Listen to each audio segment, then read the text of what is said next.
정성훈 위 목사님의 당신의 봉헌은 부담인가? 특권인가라는 제목의 말씀. 빌립보서 4장 16절에서 20절의 말씀. 데살로니가에 있을 때에도 너희가 한 번뿐 아니라 두 번이나 나의 쓸 것을 보내었도다.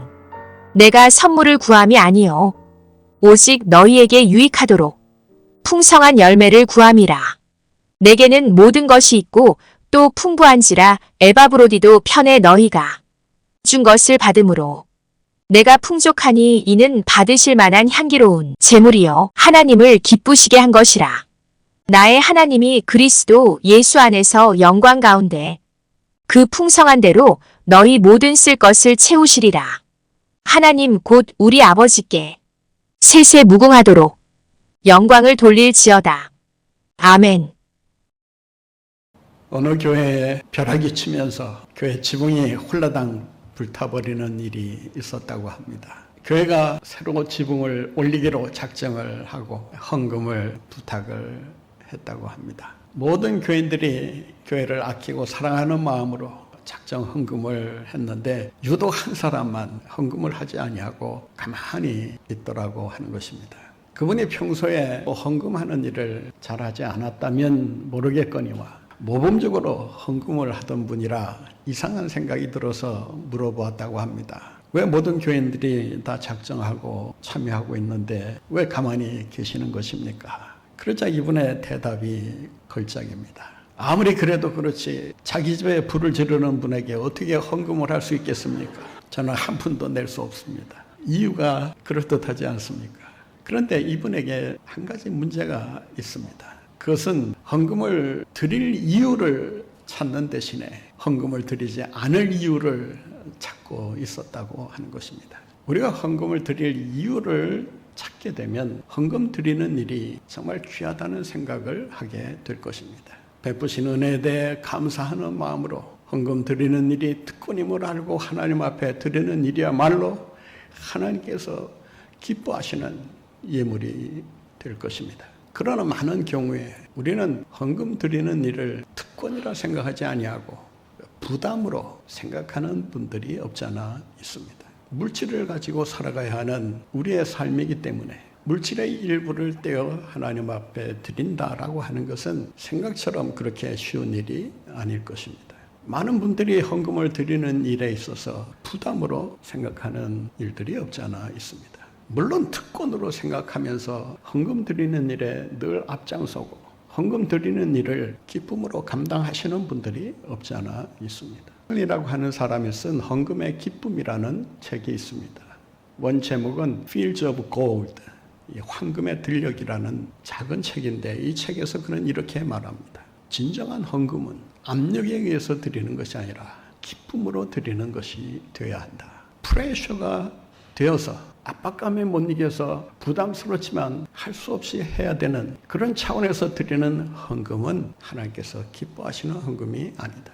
헌금을 드리는 기쁨이 있어야 한다. 프레셔가 아니라 플레저가 되어야 한다라고 말을 합니다. 여러분의 헌금 생활은 어떠십니까? 부담입니까? 아니면 기쁨으로 드리는 것입니까? 특권이라 생각하고 드리십니까? 아니면 억지로 마지못해 헌금 생활에 임하고 계십니까? 우리가 일생 신앙생활을 해야 한다면 그 일생 신앙생활을 통해서 반드시 넘어야 할 산이 있습니다. 그것은 봉헌생활을 잘 하는 것입니다. 신앙생활이 봉헌생활이다라고 말할 수는 없을지 모르지만 그 사람의 신앙을 평가하는 데 있어서 헌금이라고 하는 것은 하나의 기준이 될 수도 있다라고 하는 것입니다. 물질이 가는 곳에 마음이 간다고 하는 말이 있는 것처럼 헌금을 드리는 데 있어서 그 헌금에 자기의 마음이 따라가지 않을 수가 없는 것입니다. 기쁜 마음으로 드리느냐 아니면 부담으로 드리는 헌금이냐. 우리가 늘 헌금 생활에 힘써야 하는데 그 헌금 생활이 늘 부담으로 다가온다면 그것처럼 힘들고 고통스러운 일이 어디 있겠습니까? 드릴 때마다 기쁨이 충만하고 은혜에 대한 감사가 충만해서 드리는 헌금이라면 드리면서도 늘 기쁨이 넘치게 되고 그 드리는 일을 통해서 마음의 평강을 찾을 수가 있을 것입니다. 우리가 헌금을 부담스럽게 여기는 이유가 무엇일까요? 그것은 이기적인 욕심 때문이라고 할 수 있을 것입니다. 인간은 다분히 이기적인 동물이라고 말을 합니다. 유전자를 연구하는 사람들이 인간 유전자 중에 한 가지 아주 놀라운 유전자가 숨어 있다는 것을 발견했다고 합니다. 그것이 바로 이기적 DNA라고 하는 것입니다. 우리는 자기에게 유익이 되면 무슨 수단을 강구해서라도 그 유익을 자기의 것으로 만들려고 하지, 유익이 안 된다고 하면 거들떠보지도 않는 것이 바로 우리의 삶의 모습이라고 할 수 있을 것입니다. 이기적인 욕심을 가지고 있는 사람들에게서 나타나는 현상이 있습니다. 그것이 바로 보상심리라고 하는 것입니다. 자기가 드린 헌금에 대해서 뭔가 보상이 주어져야만, 그래야 헌금 드리는 일을 즐겨하게 된다라고 하는 것입니다.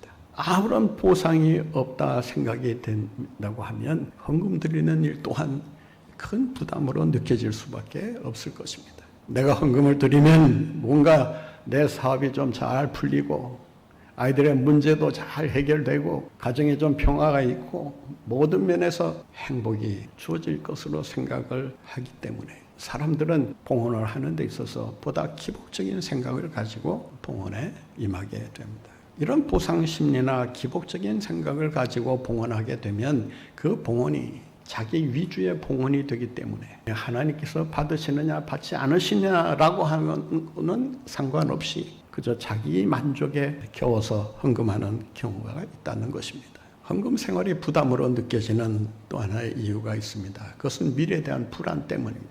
사람들은 미래에 대한 불확실성 때문에 헌금하는 일을 주저하거나 망설이게 됩니다. 헌금하게 되면 미래에 예기치 않은 일이 일어났을 때 그 예기치 않은 일을 어떻게 감당해야 되는가? 예기치 않은 지출이 발생했을 때 그 지출을 어떻게 감당해야 될 것인가? 갑작스러운 질병이라도 걸리면 그 병치료를 위한 비용은 어디에서 충당해야 될 것인가?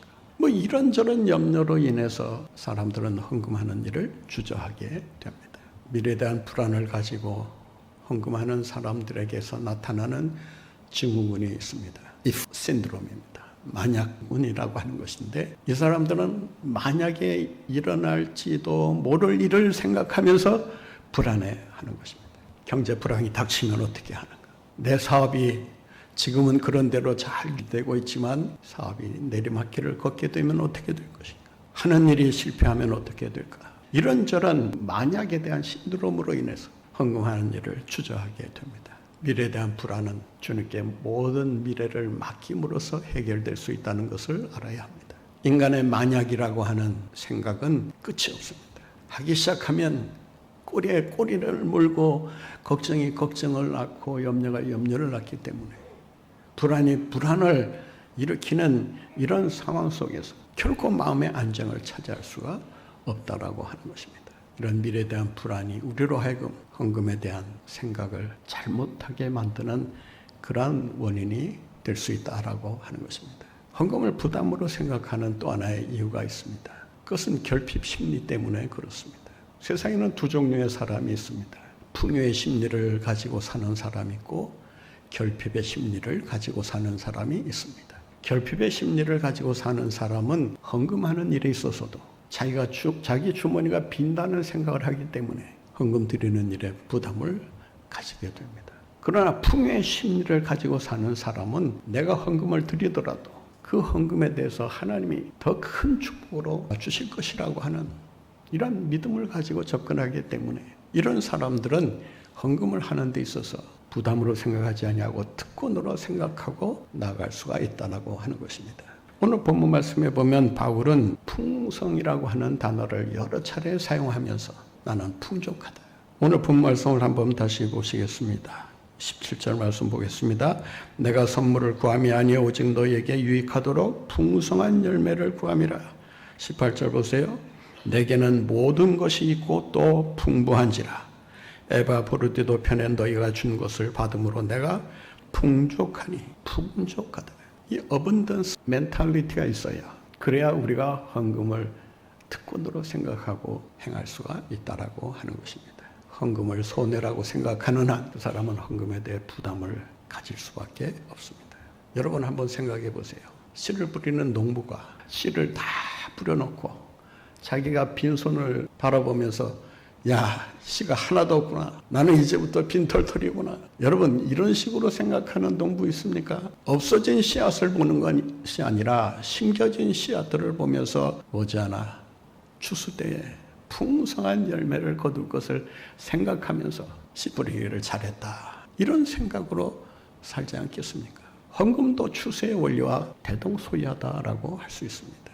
헌금은 하나님 앞에 씨를 뿌리는 것과 같다고 할 수 있습니다. 반드시 그 씨는 풍성한 열매로 돌아오게 된다는 것을 기억하시고 헌금을 부담으로 여기지 말고 특권으로 알고 기쁨으로 감당해 나가시는 여러분들 모두가 되시기를 바랍니다. 제가 헌금에 대한 설교를 한다고 해서 여러분 달리 듣지 마시기 바랍니다. 오해가 없으시기를 바랍니다. 오늘 주신 말씀을 통해서 헌금을 특권으로 알고 행할 때 하나님께서 어떤 복을 주시는가를 우리에게 말씀하고 있는 이 말씀을 여러분에게 여러분의 말씀으로 전하려고 하는 것입니다. 그렇다면 헌금 드리는 일을 특권으로 생각하기 위해서는 어떻게 해야 되는가? 왜 헌금이 특권일 수밖에 없는가? 그것은 하나님 앞에 드리는 향기로운 제물이기 때문에 그렇다는 것입니다.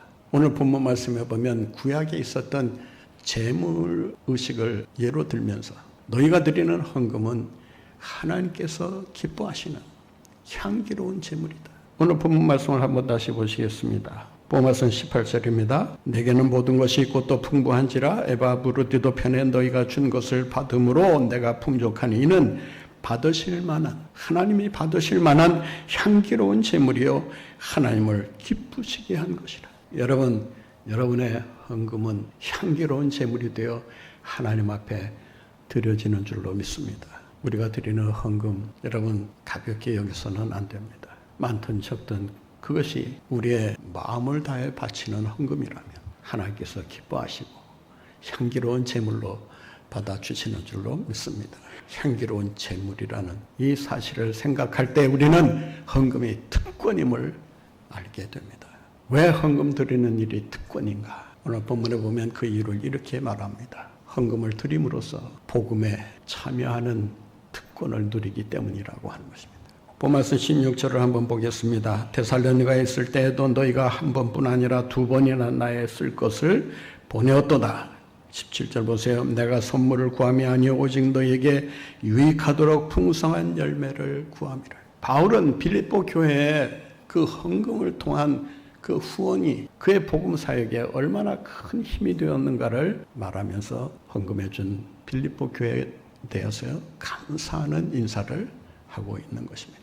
너희가 헌금해 주었기에 내가 복음 사역에 최선을 다할 수 있었노라고. 너희가 헌금함으로써 너희가 얻는 유익이 뭐냐? 영적 유익이 뭐냐? 헌금을 드림으로써 내가 하는 바울 자신이 하는 선교 사역에 동참하는 게 된다라고 하는 것입니다.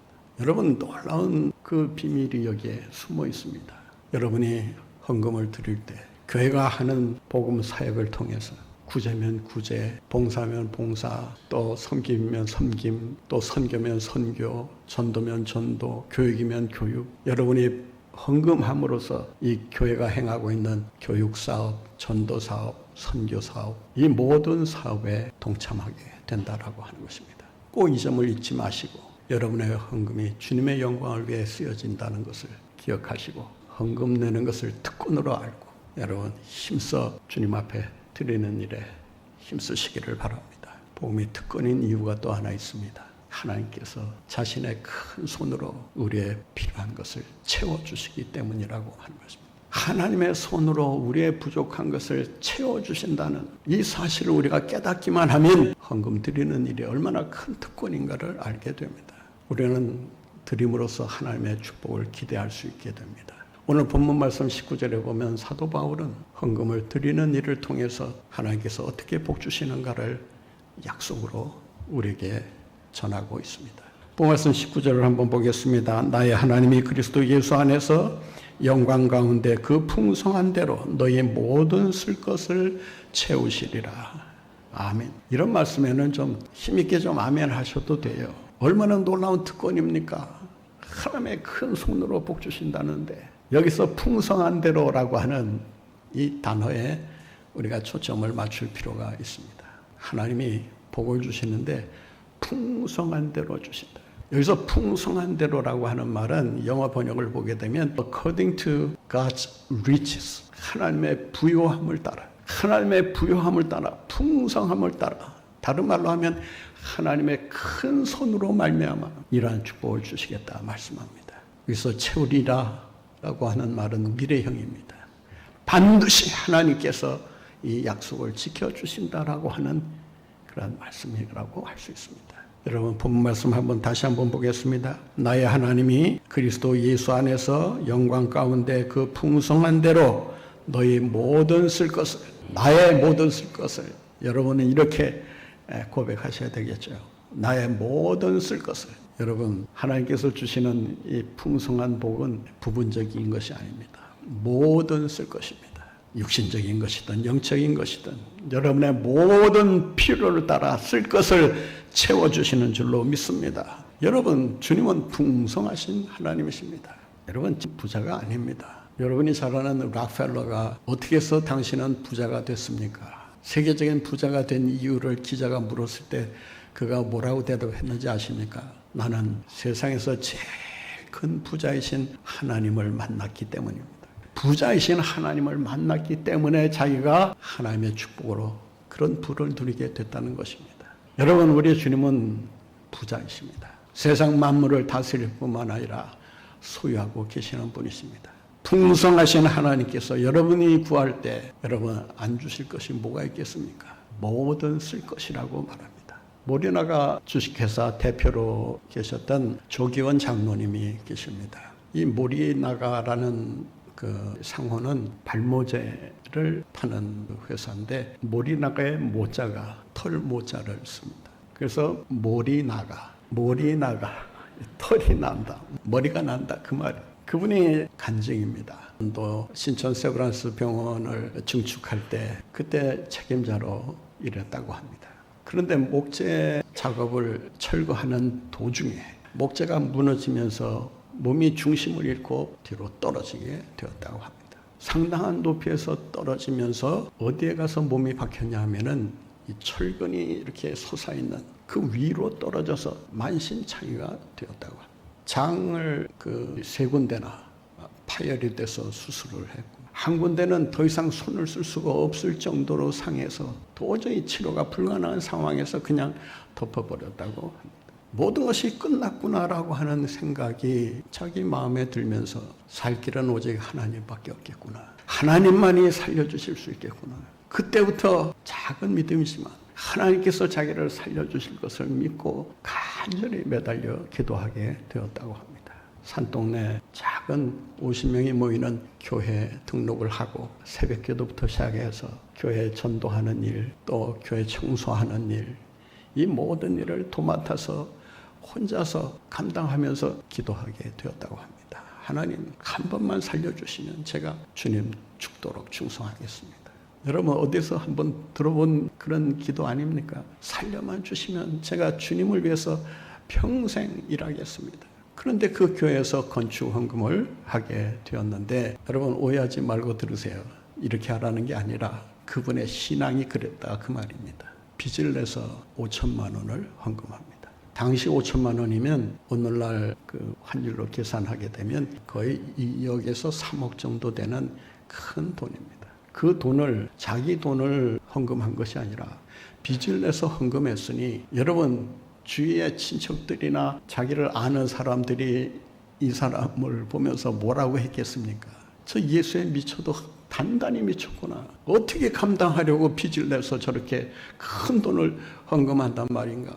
자기에게 이런 그 비난이 쏟아질 때마다 더 마음에 확신이 생기면서 기도하게 되었다고 합니다. 하나님, 저 사람들의 말을 막아주시고 저 사람들이 나를 통해서 하나님의 살아계심을 보게 하시고 하나님 영광 돌리게 하여 주옵소서. 더 믿음에 굳게 서서 하나님의 도움을 구하며 기도했다고 합니다.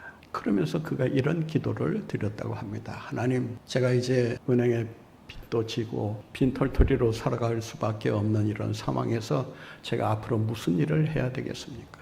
그때 20년 전에 까마득하게 잊고 있었던 한 사건이 불현듯 떠올랐다고 합니다. 그 사건의 내용은 이렇습니다. 아내가 임신 중독에 빠지면서 정수리 부분이 탈모가 되기 시작을 했다고. 남자도 신경이 쓰이는 일이지만 여성의 이 정수리 머리가 후원이 빈 머리가 되는 것을 보면서 크게 고통을 느끼게 되었다고 합니다. 아내를 위해서 뭔가 해야 되겠다라고 하는 생각이 들어서 동의보감을 자기가 연구하기 시작을 했다고 합니다. 그 동의보감에 보면 탈모에 그 효능이 있는 음식을 이야기하면서 이 검은 색소를 가진 곡식들, 검은 콩이나 검은 깨나 하여튼 검은 곡식을 먹으면 탈모에 효험이 있다. 그 내용이 눈에 들어오면서 이 검은 색소를 가진 곡식들을 다 끌어모아서 그것을 가루로 만들어서 복용을 시켰다고 합니다. 근데 놀라운 사실은 6개월 후에 머리털이 나기 시작하면서 완전히 정상으로 돌아오게 되었다고 합니다. 그 사건이 불현듯 떠오르게 된 그 이유를 가만히 생각해 보다가 하나님께서 이 탈모증을 치료할 수 있는 제품을 만들라고 하시는가 보다. 그래서 그때부터 하여튼 그 탈모의 치료가 좋은 그런 재료들을 구해다가 연구를 해서 드디어 제품을 만들게 됩니다. 그래서 그 제품 이름을 모리나가라고 붙이고 미국에서 상표 등록을 하고 특허 출원을 하고 시제품을 만들어서 일본 시장에 팔기 시작을 했다고 합니다. 당시만 해도 일본 시장을 석권하면 세계 시장을 석권할 수 있다고 하는 이런 가능성이 있었던 시절이라 집중적으로 일본 시장을 공략하기 시작을 한 것입니다. 그런데 놀라운 사실은 일본 사람들이 이 시제품을 사용해 보고 나서 이렇게 좋은 제품이 어디에 있었느냐라고 하면서 칭찬이 빗발치듯이 쏟아지기 시작을 했다고 합니다. 잡지 기사들마다 또 방송을 통해서 계속 이 모리나가에 대한 제품이 알려지면서 한국을 찾는 관광객들이 급속도로 증가하기 시작을 했다고 합니다. 그 관광객들이 명동이나 남대문 시장이나 동대문 시장을 들려서 제일 먼저 찾는 제품이 모리나가였다고 합니다. 지금은 그 모리나가에 대한 명성이 워낙 다른 제품들이 이제 많이 등장하고 해서 아마 빚을 조금 바란 느낌도 있습니다만은 어떻든 그 대박을 치게 됩니다. 그런 가운데 재산도 쌓여가면서 그동안 건강 문제로 불안했는데 건강도 싹 회복이 되면서 하나님께서 넘치는 복을 자기에게 주시더라는 것입니다. 그가 이렇게 고백합니다. 나는 빈손 들고 시작했지만 풍성한 대로 하나님께서 채워주셔서 오늘날 이런 축복을 누리게 됐다라고 말합니다. 사랑하는 성도 여러분, 풍성한 대로 하나님의 큰 손이 역사할 때 하나님께서 생각지도 않았던 놀라운 축복을 우리에게 내려주신다는 것을 기억하시고 봉헌을 특권으로 알고 하나님 앞에 드리는 일에 힘써 행함으로 복의 주인공들이 되시는 여러분들 모두가 되시기를 간절히 바랍니다.